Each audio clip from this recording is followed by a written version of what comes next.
one of the most influential and controversial thinkers in the world. He is known as one of the world's leading experts on economic development. One of the most famous political scientists in history.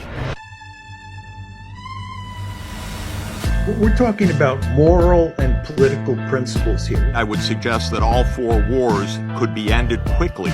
Great power politics is now back on the table. If we are anything as a world community, we have to implement what we've said.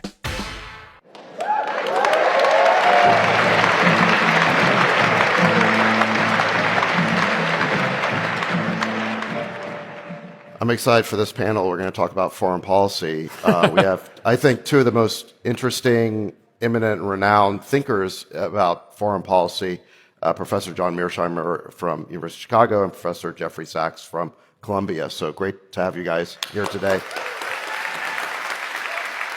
It's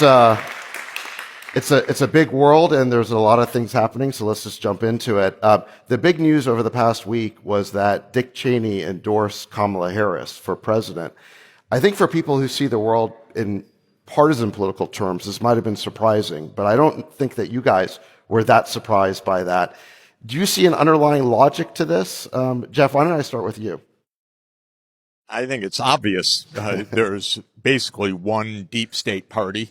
And that is the party of Cheney, Harris, Biden, Victoria Nuland, my colleague at Columbia University now.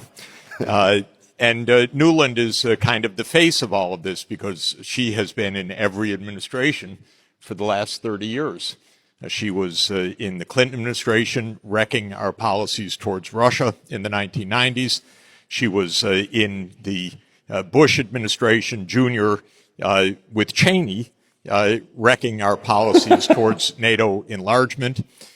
She was in then the Obama administration as Hillary's spokesperson first, and then making a coup in Ukraine in February 2014. Not a great move. Started a war. Then she was Biden's Undersecretary of State. Now, that's both parties. It's a colossal mess, and she's been Cheney's advisor. She's been Biden's advisor. She makes perfect sense. This is the reality. We're trying to find out if there's another party. That's the big question. John, what's your thought on that? Do you see any difference between Republicans and Democrats? No, I like to refer to the Republicans and the Democrats as Tweedledee and Tweedledum.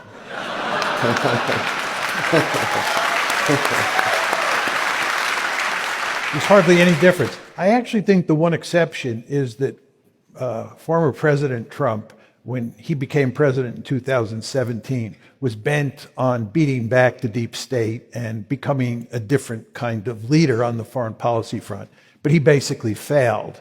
And he has vowed that if he gets elected this time, it will be different, and he will beat back the deep state. He will pursue a foreign policy that's fundamentally different than Republicans and Democrats have pursued up to now. And the big question on the table is whether or not you think Trump can beat the deep state and these two established parties. And I'd bet against Trump. John, and Jeff, but let's start with John. Can you actually define for us? For me, I don't understand when people say deep state what it is. I almost view the term comically. We have one of our friends in our group chat who we call deep state, who is...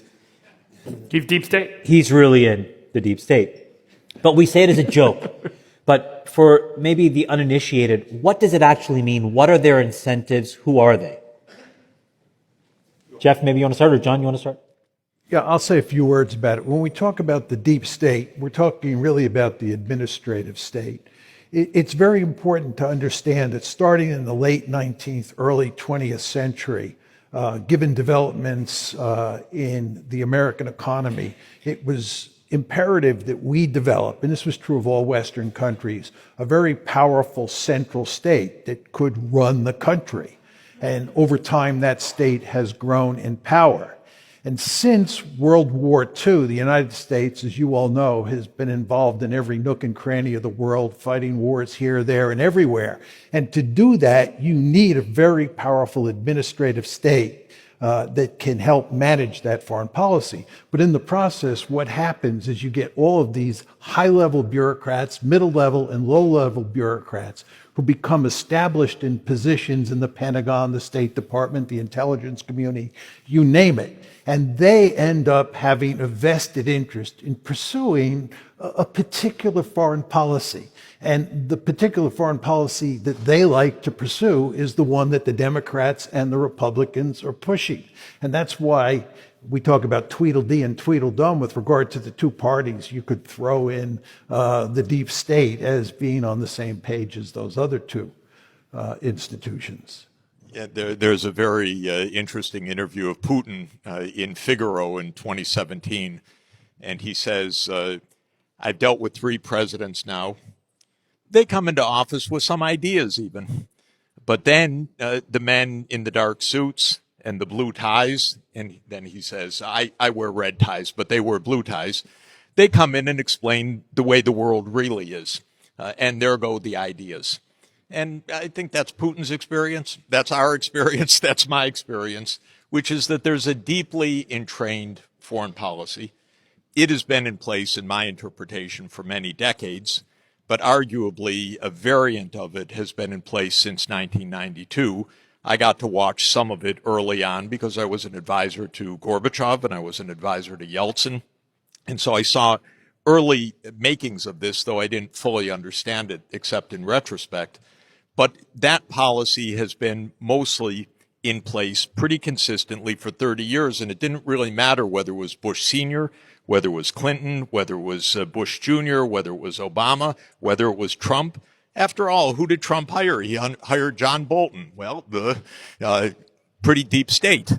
That was the end of, they told, he explained this is the way it is. And by the way, Bolton explained also in his memoirs, when Trump didn't agree, we figured out ways to trick him, basically. So, well, and what are their incentives? Is it war? Is it self-enrichment? Is it power? Is it all three? Is it some combination? Or is there a philosophical entrenchment?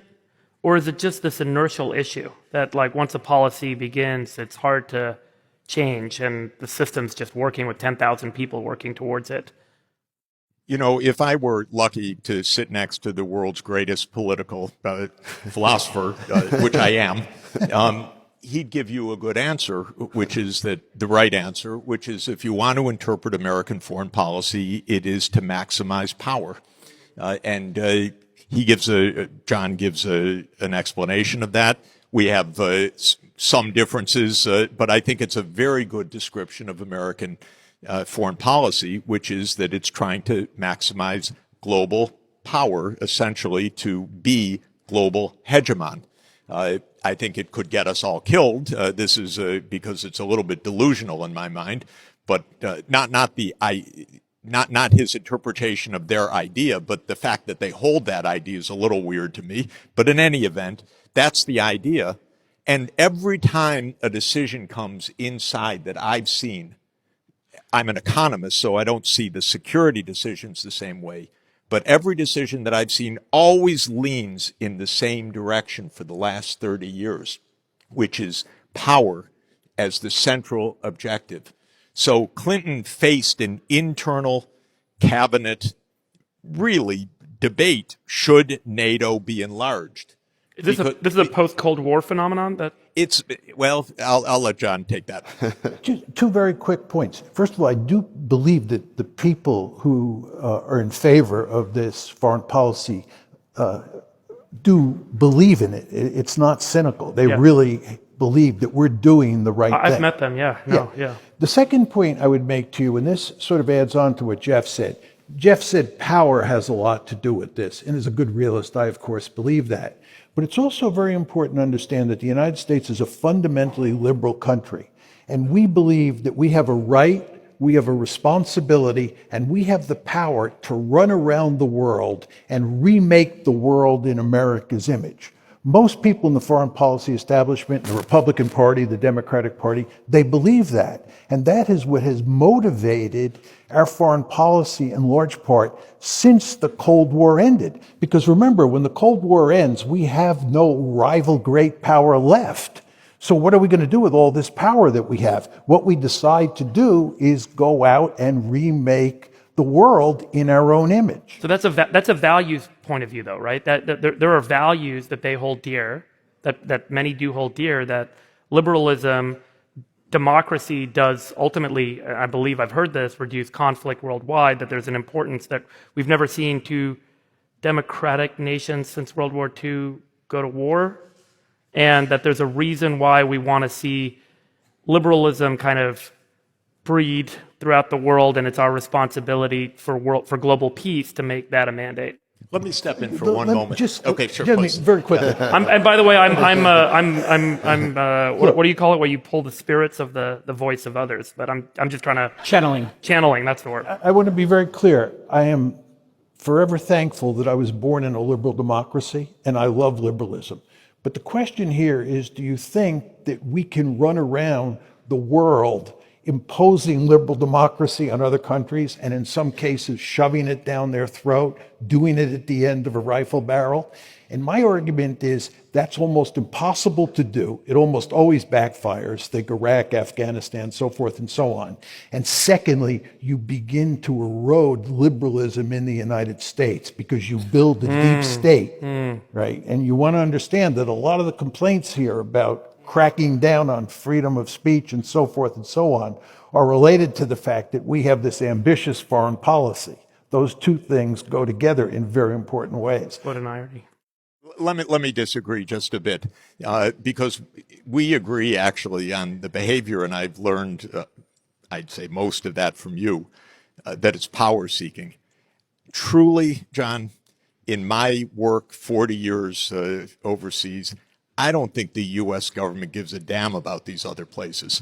I don't think they really care if it's a liberal democracy, if it's a dictatorship. They want the right of ways. They want the military bases. They want the state to be in support of the United States. They want NATO enlargement.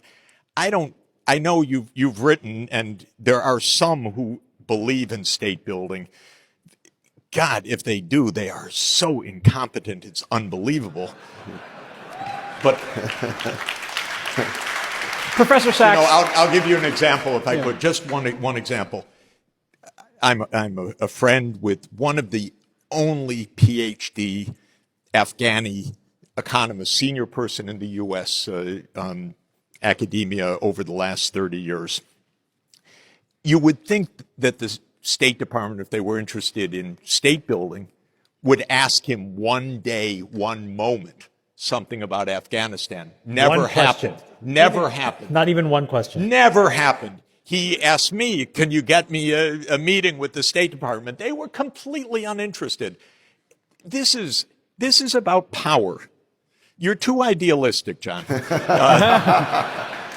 They don't care about the other places. They may feel we should be whatever we want, free and so forth, but freedom, I've seen with my own eyes the coups, the overthrows, the presidents, Democratic presidents led away. They don't care at all. This is Washington. Be a realist. Come on. Professor Mearsheimer, when we talk about power, there are other people in the world who are trying to accumulate power. We live in a multipolar world right now, and they have, in some cases, very nefarious or bad intent, and they do not have democracy. So it's one thing to, tell people in Afghanistan, you need to evolve, to be a perfect democracy like the one we have here. I think we all agree that's unrealistic and insane and not practical. But what about the free countries of the world uniting together to stop dictators from invading other free countries? Is that noble? Is that a good use of power and a good framework for America to evolve to? No, I don't think so. I think that what the United States should do is worry about its own national interest. In some cases, that's going to involve aligning ourselves with a dictator. If we're fighting World War II all over again, it's December 8th, 1941, you surely would be in favor of allying with with Joseph Stalin and the Soviet Union against Adolf Hitler and Nazi Germany. Sometimes you have to make those kind of compromises. As I said before, I love liberal democracy. I have no problem aligning with liberal democracy. But when you begin to think in the terms that you're thinking, you end up with an impulse to do social engineering around the world. And that gets you in all sorts of problems. Well, what I'm proposing is when dictatorships invade other countries, then we take action. It depends. To maybe defend them. It depends. Yeah, of course. Yeah. I mean, when Russia invades Ukraine, basically what you're saying is you want to go to war on behalf of Ukraine against Russia. Are you in favor of that? No, I would say diplomacy would obviously be what we'd want to exhaust. But if they do roll into other free countries, I think there's an argument for the free countries of the world to get together and say, to dictators, we're not going to allow this. Could I come in here? Could I clarify a few things? Look, first of all, almost all the time that we intervene, it's because we view this as a power situation for the U.S. So whether it's Ukraine or Syria or Libya or other places, even if we define it as defending something, believe me, it's not about defending something. It's about a perception of U.S. power and U.S. interest, and it's in objectives of U.S. global hegemony. And if we analyze the Ukraine conflict just even a little bit below the surface, this is not a conflict about Putin invading Ukraine. This is something a lot different that has to do with American power projection into the former Soviet Union. So it's completely different.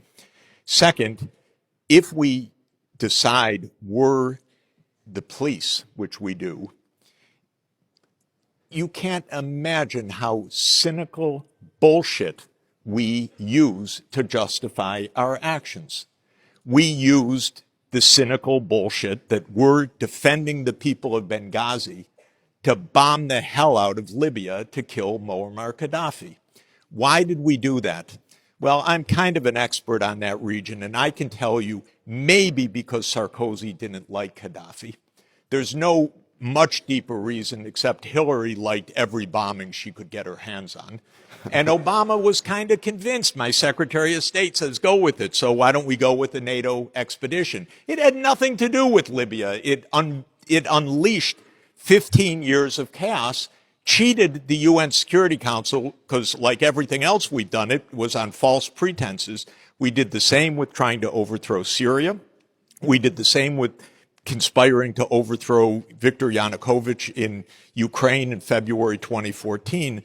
So the problem with this argument is we're not nice guys. We're not trying to save the world. We're not trying to make democracies. We had a committee, by the way, of all the luminaries you could mention, but they're the neocon crazies, but they're luminaries. The Committee for the People of Chechnya. Are you kidding? Do you think they even knew where Chechnya is or cared about Chechnya? But it was an opportunity to get at Russia, to weaken Russia, to support a jihadist movement inside Russia. This is a game. But it's the game that John has described better than anyone in the world. It's a game of power. It's not that we're defending real things. If you want to defend real things, go to the UN Security Council and convince others, because the other countries are not crazy and they don't want mayhem in the world. But we play games, so they say, that's a game, Iraq, which was obviously a game before we went in. It was obviously Colin Powell could not move his lips without lying that day. Obviously. And so they said no. But if we're real about our interests, then you go to the UN Security Council, and then it's not just on us. It's actually then a collective security issue. Professor Mearsheimer, if we were to take Jeffrey's position here, that we are exerting power for the sake of, our reputation and, in fact, to weaken dictatorships, if I'm summarizing correctly here, is that not a good strategy to weaken dictators around the world who might like to invade other countries? Is there a framing in which you could see that being for a world where democracy and people living freely has gone down in our lifetimes? Is that not noble? Is there not a justification somebody could make for it? I'm not saying I have that, but I'm just trying to steel me on the other side of this. Russia is the weakest of those three great powers, and it's not a serious threat to us. If you are playing balance of power politics and you're interested, as the United States, in containing China, you want Russia on your side of the ledger. But what we have done, in effect, is we have pushed Russia into the arms of the Chinese. This is a remarkably foolish policy. And furthermore, by getting bogged down in Ukraine and now bogged down in the Middle East, it's become very difficult for us to pivot to Asia to deal with China, which is the principal threat that we face.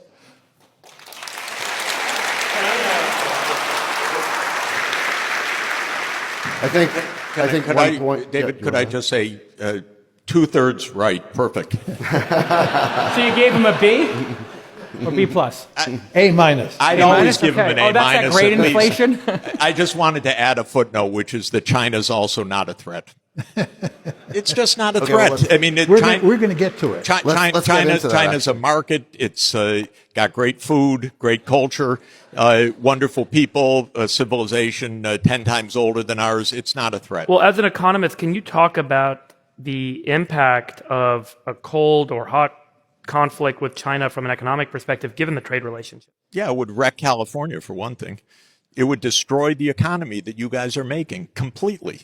This economy has been the biggest beneficiary of China's rise probably in the whole world. So it's crazy. Maybe if you're really worried about whether a worker in Ohio has a particular job on a particular assembly line, then you can be anti-China. If you're worried about the tech industry, about California, about peace and the future, you should be pro-China. That's all. So why has it become so universal to assume that we are already in a state of conflict with China on not just party lines, but like almost any spectrum you could kind of like consider? Because John said it exactly right, and he predicted it better than anyone in the whole world in 2001. He said, when China becomes large, we're going to have conflict, because that's John's theory. And it's right as a description of American foreign policy, that we are for power, they are big, therefore they're an enemy. They're an enemy of our aspiration to global hegemony. Thucydides trap, Well, let's let John jump in here. You want me to? Is it okay if I talk about this? Yeah. I mean, I think that well, it's interesting. I mean, you and Jeff, I think, arrive at similar conclusions about Ukraine, but different ones on China, right? Because Jeff is an economist, and I think sees the world in fundamentally positive some ways based on the potential for trade, economics, basically. Whereas you see the world as more of a zero-sum game based on the balance of power. Why don't you just explain that difference? Okay. It is very important to emphasize, as David was saying, that Jeff and I agree on all sorts of issues, including Ukraine and Israel-Palestine. But we disagree fundamentally, as he just made clear, on China. And let me explain to you why I think that's the case, and then Jeff can tell you why he thinks I'm wrong. It has to do with security, whether you privilege security or survival, or whether you privilege prosperity. And economists, and I would imagine most of you in the audience, really care greatly about maximizing prosperity. For someone like me who's a realist, what I care about is maximizing a state's prospects of survival. And when you live in an anarchic system, and in IR speak, that means there's no higher authority, there's no night watchman that can come down and rescue if you get into trouble. And this is the international system. There's no higher authority. In that anarchic world, the best way to survive is to be really powerful. As we used to say when I was a kid on New York City playgrounds, you want to be the biggest and baddest dude on the block. And that's simply because it's the best way to survive. If you're really powerful, nobody fools around with you. The United States is a regional hegemon. It's the only regional hegemon on the planet. We dominate the Western Hemisphere.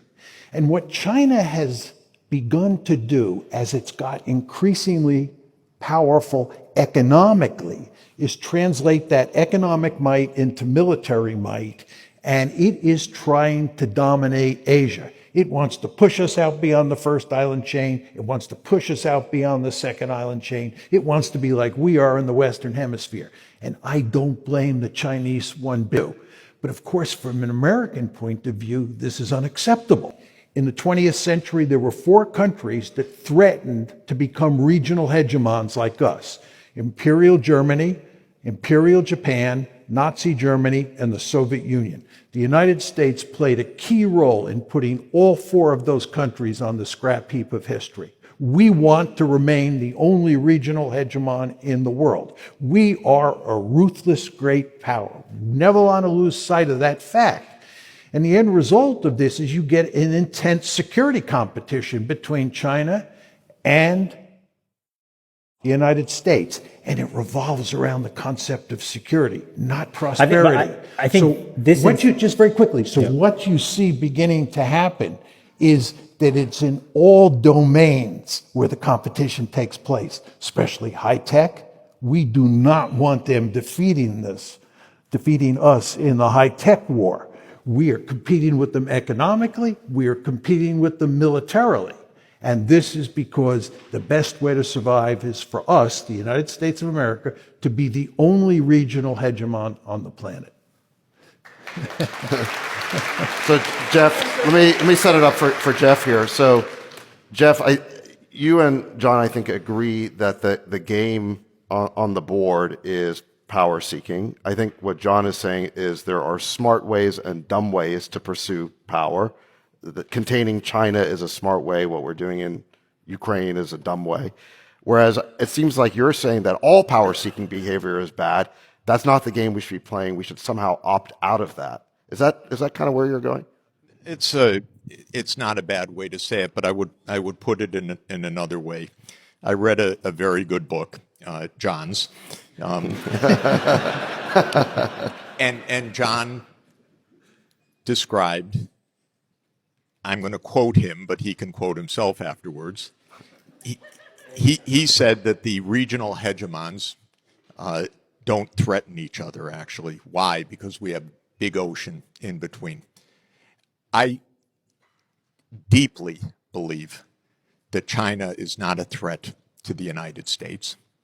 And I deeply believe the only threat to the United States, period, in the world, given the oceans, given our size, and given the military, is nuclear war.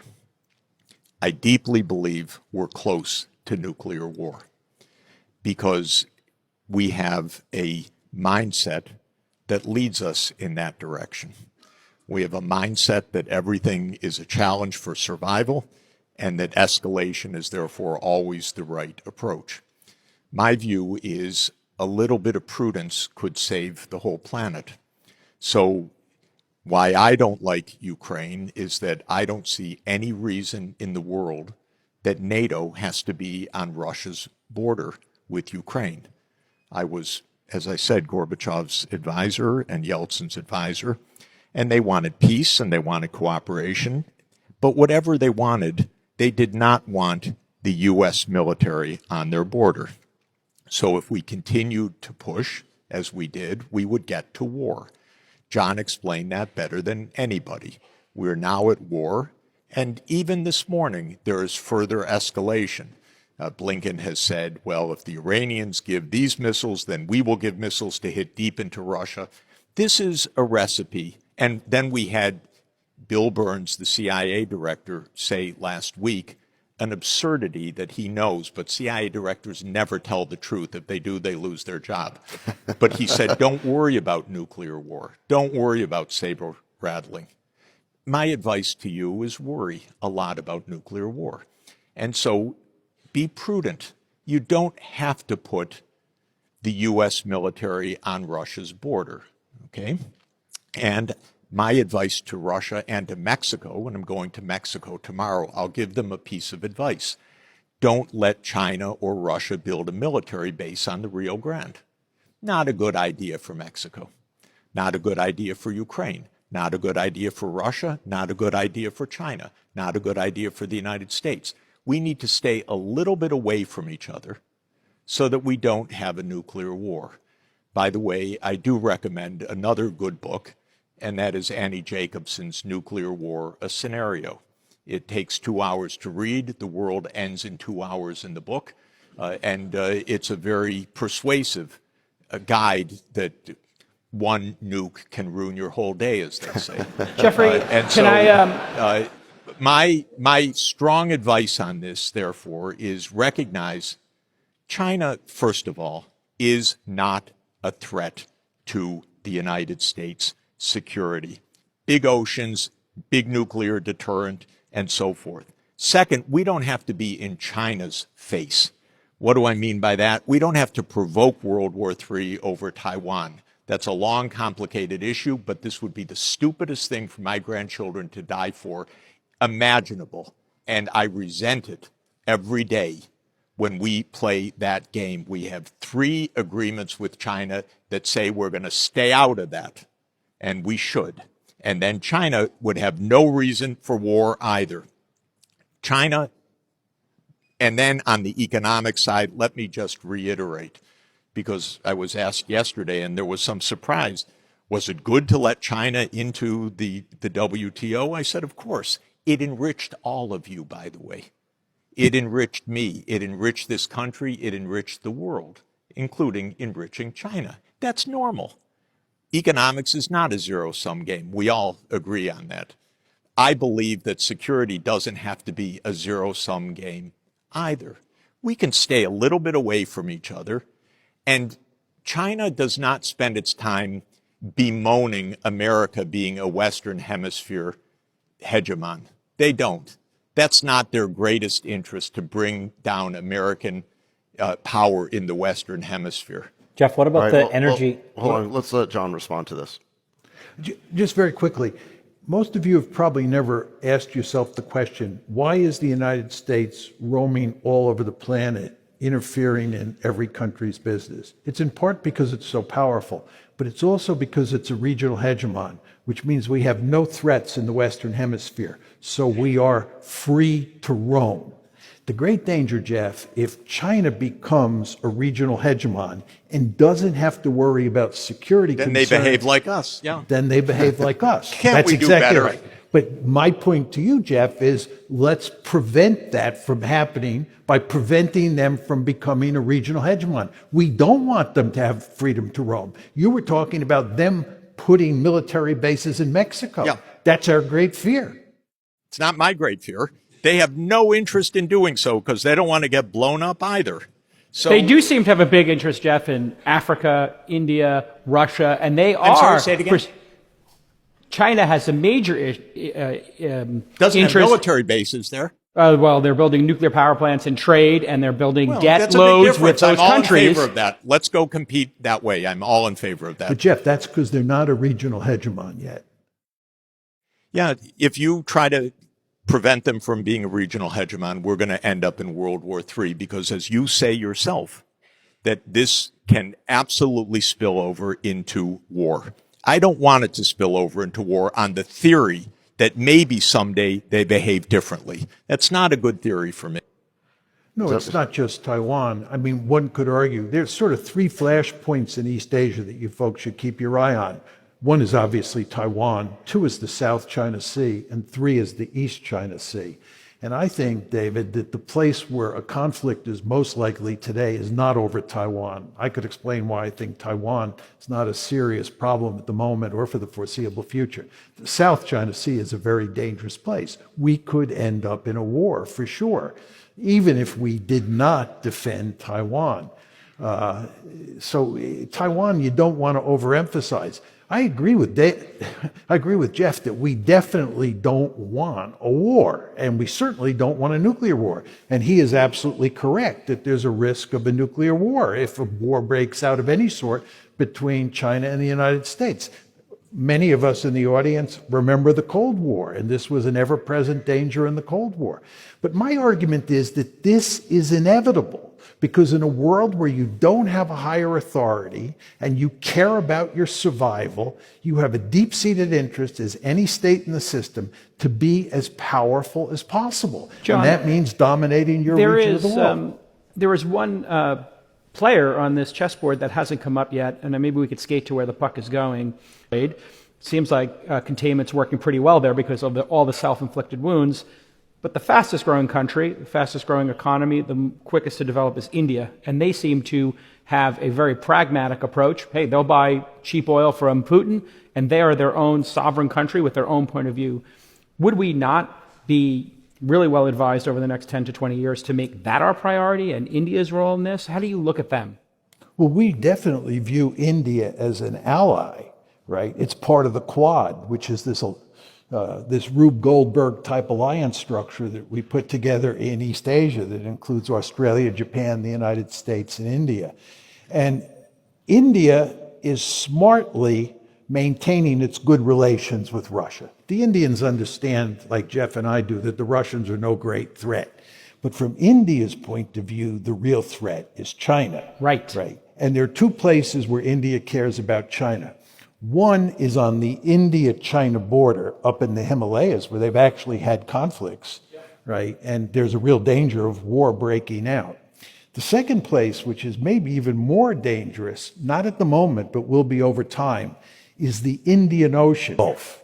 And once you start talking about going through the Indian Ocean, the Indians get spooked. Right. And that's when the Americans and the Indians come together. Okay, let's think of this from an engineering point of view, if we could. Why are the Chinese developing the Navy?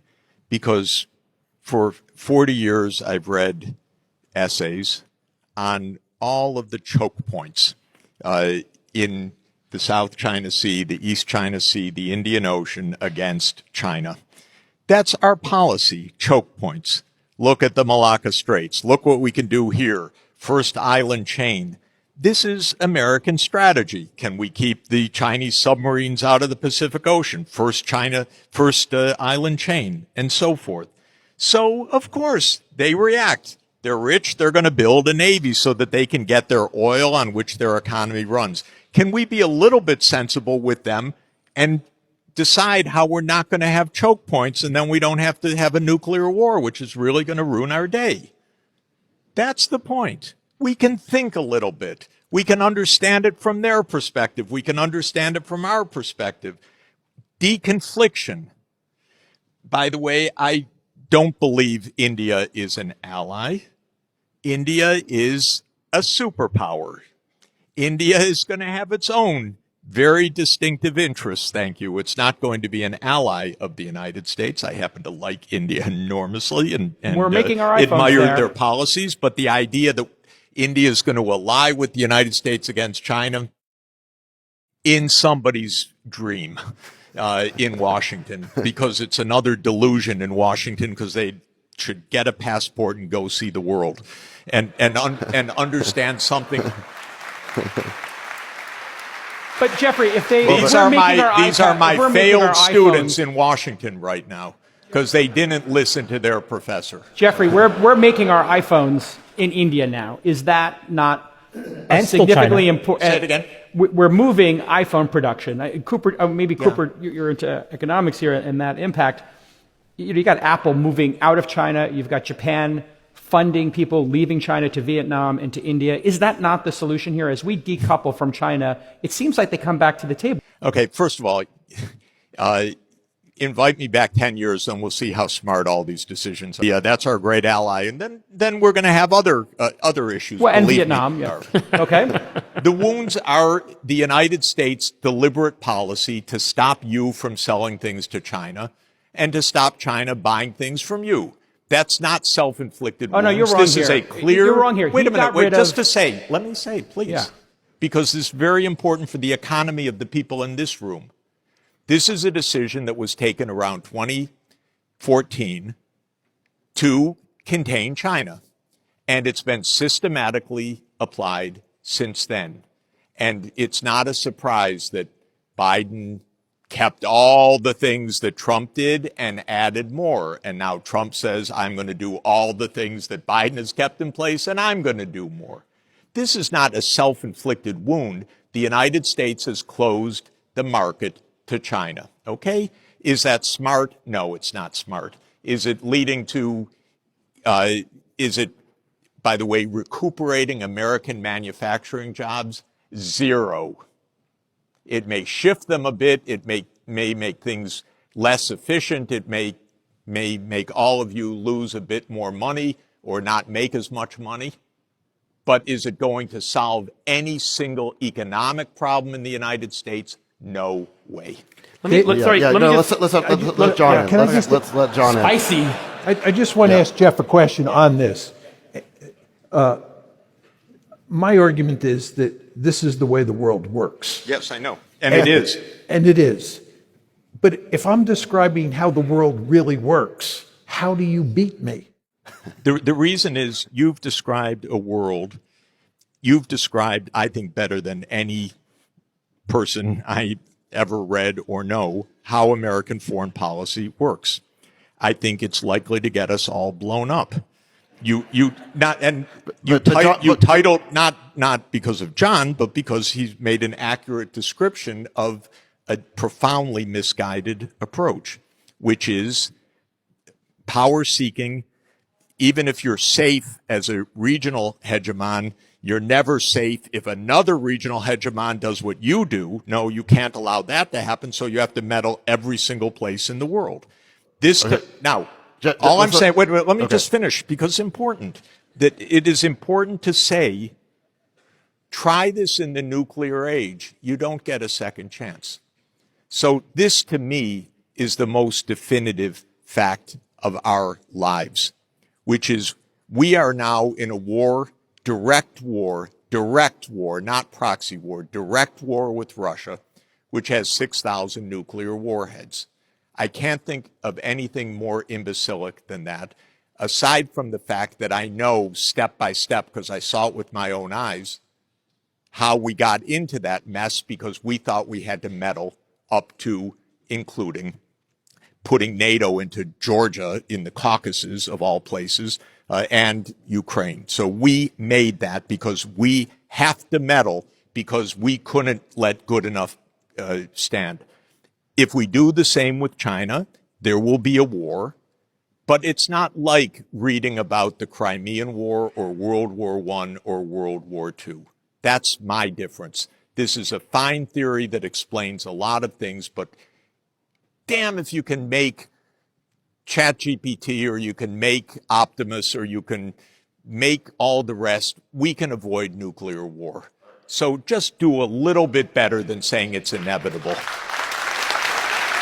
All right, so we only have a minute left, so I want to give it to John. I just want to ask. He had a question. I know, but we only have a minute left, and it's Sachs' We got to panel, add 5 minutes. so This is the best panel I've ever been on in my life. Can we just add 10 5 minutes?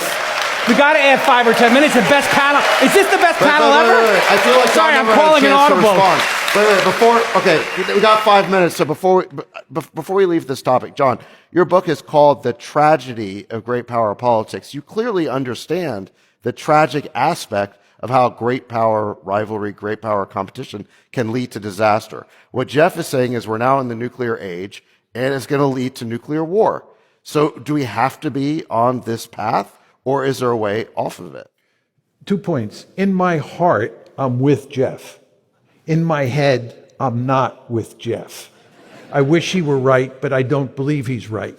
To answer your question head on, I believe that there is no way out. We are in an iron cage. This is just the way international politics works. And it's because you're in an anarchic system where you can never be sure that a really powerful state in the system won't come after you and inflict a century of national humiliation on you. So you go to great lengths to avoid that by trying to gain power at the expense of another power. And that leads to all sorts of trouble.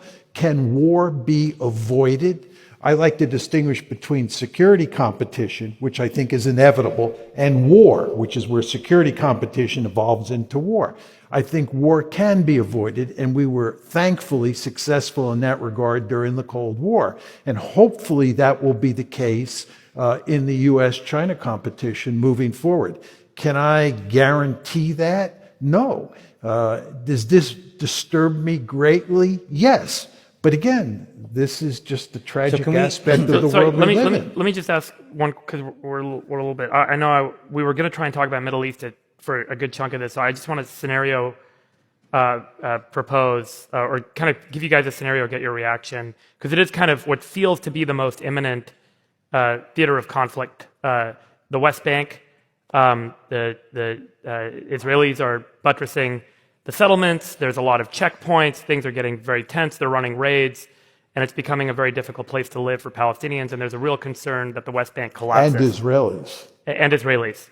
But there's a real risk that the West Bank collapses and turns into a real conflict zone. If that happens, the Jordanians are sitting right there, and they're not going to let Palestinians get slaughtered. They're going to have to do something, and they're such a strong ally of the United States. Does that trigger a theater of response where what is Saudi going to do? Are others going to be drawn to the region? Does the collapse of the West Bank or the conflict that seems to be brewing in the West Bank become this kind of tinderbox for everyone showing up and getting involved and create some sort of regional issue that we get drawn into in a bigger way? Can I start and have John have the last word? I work each day at the UN and discuss this issue with ambassadors from all over the world. There is, over the last 50 years, an agreement on what would make for peace. And the agreement is 2 states, maybe with a big wall between them, on the 4th of June, 1967 borders, with a state of Palestine being the 194th UN member state, and its capital in East Jerusalem, and control over the Islamic holy sites. And that is international law. The International Court of Justice just reaffirmed that the Israeli settlements in the West Bank are illegal. The International Criminal Court is likely to find, or ICJ is likely to find, that Israel is in violation of the 1948 Genocide Convention, which I very much believe it to be in violation. So my own solution to this is implement international law. 2 states, build the wall as high as you need to build, but you give Palestinian rights, you establish a state of Palestine, you stop the Israeli slaughter of Palestinians, you stop the Israeli apartheid state, and you have 2 states living side by side. Israel is dead set against that. The entire Israeli political governance now is dead set against that. Hundreds of thousands of illegal settlers in the West Bank are dead set against that. Smotrich, Ben-Gvir, Gallant, Netanyahu are dead set against that. So my view is it has nothing to do with what Israel wants. It has to do with enforcement of international law. So I want to see this imposed, not because Israel agrees to it, but because it is imposed. And there is one country that stands in the way of imposing this, not Iran, not the Saudis, not Egypt, not Russia, not China, not any country in the European Union, one country and one country alone. And that is because of the United States of America. And the Israel lobby, somebody wrote a very good book about that too that I know, the best book ever written about it by John. That's what stops the solution that could bring peace. And I believe we should bring peace because not only would that bring peace to the Palestinians and peace to the Israelis, but it would avoid potentially another flashpoint that could easily end up in World War III.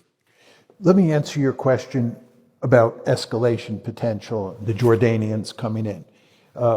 Israel faces 3 big problems, aside from problems with centrifugal forces inside the society. One is the Palestinian problem, which is both in Gaza and in the West Bank. That's 1.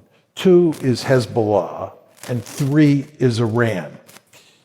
I think there is virtually no chance of what you described happening, which is if the Israelis were to go on a rampage in the West Bank, similar to what they've done in Gaza, that the Jordanians would come in, or the Egyptians, or the Saudis. They simply don't have the military capability.